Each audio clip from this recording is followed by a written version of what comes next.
I've previously explained that the characterization of Jews in Israel as being invaders and colonizers is historically and factually false because Jews are the indigenous people. Jerusalem, the site of what is now Al-Aqsa Mosque, is on the site and above, on top of the ruins of the original first temple of the Israelites and then the second temple after they were destroyed by previous empires, including the Babylonians. And I explained how the roots of the Jews go back to millennia to the exile from Egypt. But I want to revisit the issue and focus by putting the shoe on the other foot, as it were, and talk about the rise of Islamism in the Middle East, and how if you're going to talk about a colonial empire, colonization, and invaders in Israel's direct neighborhood, its immediate neighbors, how the true invaders, the true colonial colonizers, are in fact the Muslims. And this is just a matter of historical fact.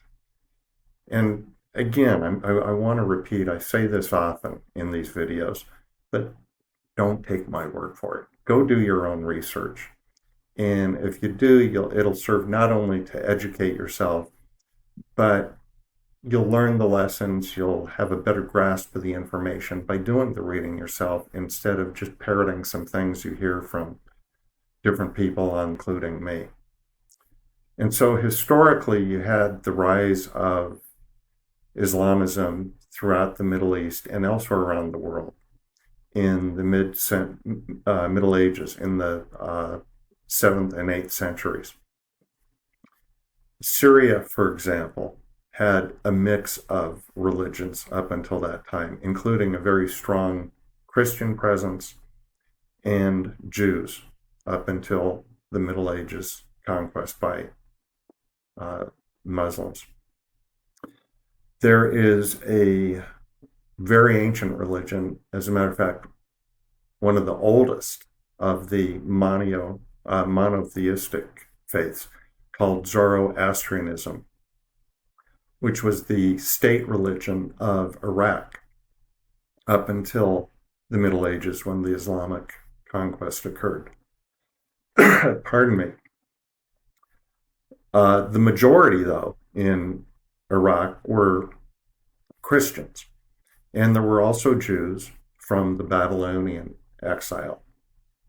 Persia, now what we refer to as Iran, or the Islamic Republic of Iran, also observed Zoroastrianism,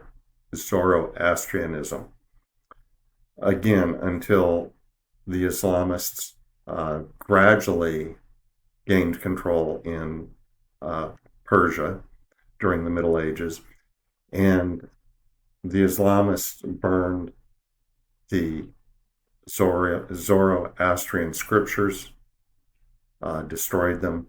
They executed the priests. Lebanon, up until the Middle Ages and the conquest by the Muslims, had Phoenician religions, Jews, Christians, and pagan remnants. In Jordan, the dominant religion was Christianity. In Egypt had its own ancient Egyptian religion, which gradually gave way to Christians, again, until the conquest by Muslims in the Middle Ages. And so when you start talking about colonizing and taking over from the native population and beliefs, really the focus needs to be on Islamists, not on Israel and Jews.